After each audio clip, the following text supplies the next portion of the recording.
Top Shelf.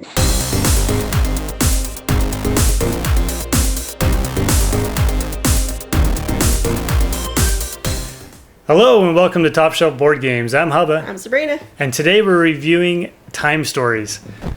Time Stories is a role-playing game that uses mechanics of the modern-day board game.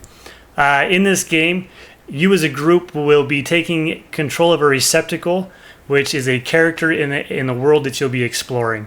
The Asylum comes in the base game of Time Stories, and that's the world and the setting that you'll be exploring as a group.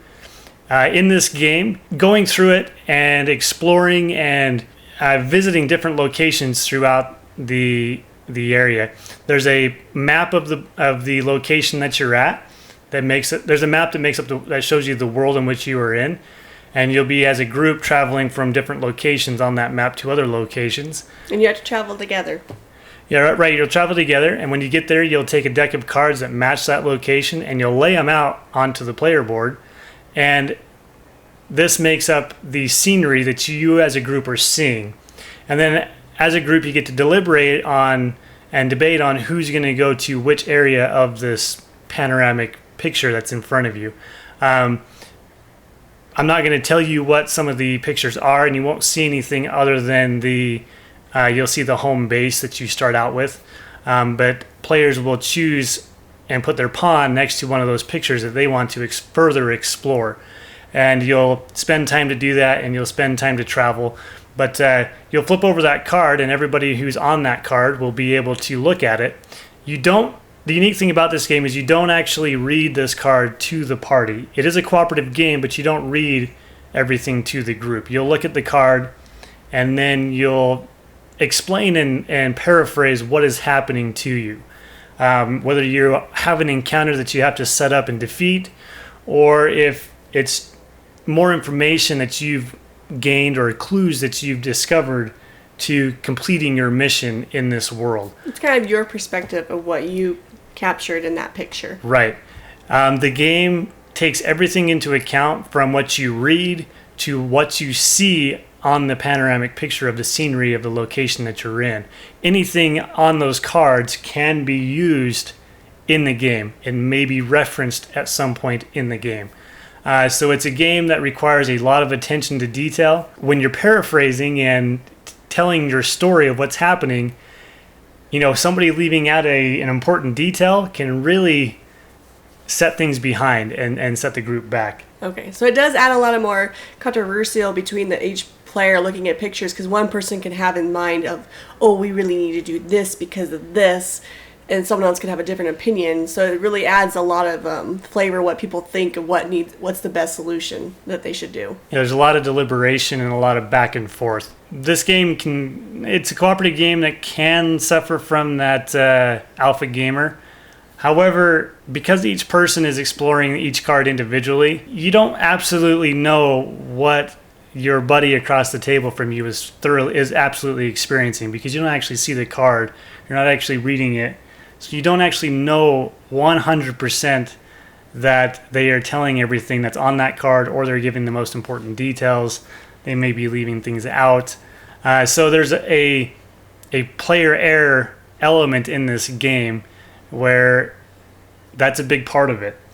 Being able to paraphrase and explain what's happening to you in this area. And not be able to say that, you're stuck on a card, because we talked about that right. in the how-to. You could be locked.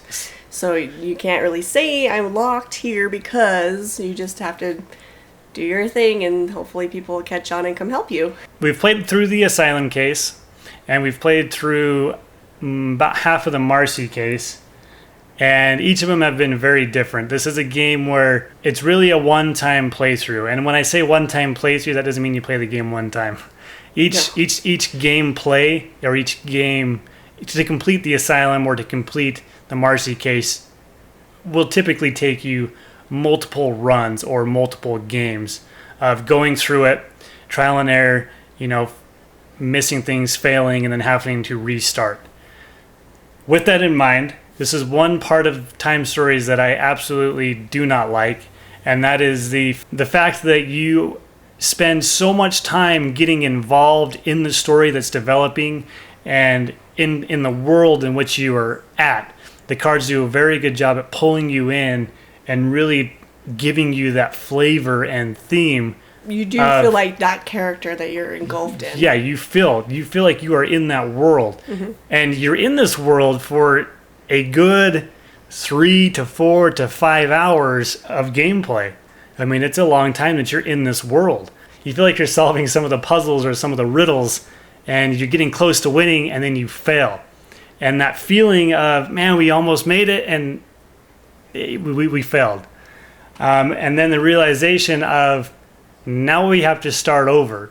Yes, you get to keep some of the cards that have the symbol on there, to help you through. So, and yes, now you know where certain things are at and where certain places you probably shouldn't go. So you know better ways to get through the game now. But I personally just hate that idea of now I have to start over, from the beginning of the game and work my way back through it. See, I don't mind that at all. I actually enjoy that because it gives me more of a challenge. And it's like a mystery. It's definitely a mystery game. You get engulfed in it, and then you have to go back and redo things because then what if you miss something? What if you miss that clue or this clue? So I like that it does that. Well, and there is a lot of things you will miss. I don't like the idea of starting over. I don't like the idea of now I got to sit down and play another 4 to 5 hours after I just got ripped from that world. Yeah, but that just gives you more of a challenge to just complete it and figure it out again. So I enjoy that. It's okay for me to lose. I mean, yeah, it stinks and whatever, but going back over it again, it's fun because it's still exciting because you don't know what new cards you're going to go to or new things you're going to experience. Yeah, and that's true. But there is some some of it is you got to go to certain areas again to get certain things again. And so you are going to do a lot of repetitiveness. And I'm okay with that. And see, I that's a drawback for me. Once the game is completed, though, once you beat the game or failed at the game, whatever, once you're done with the Asylum case, you can buy the Marcy case.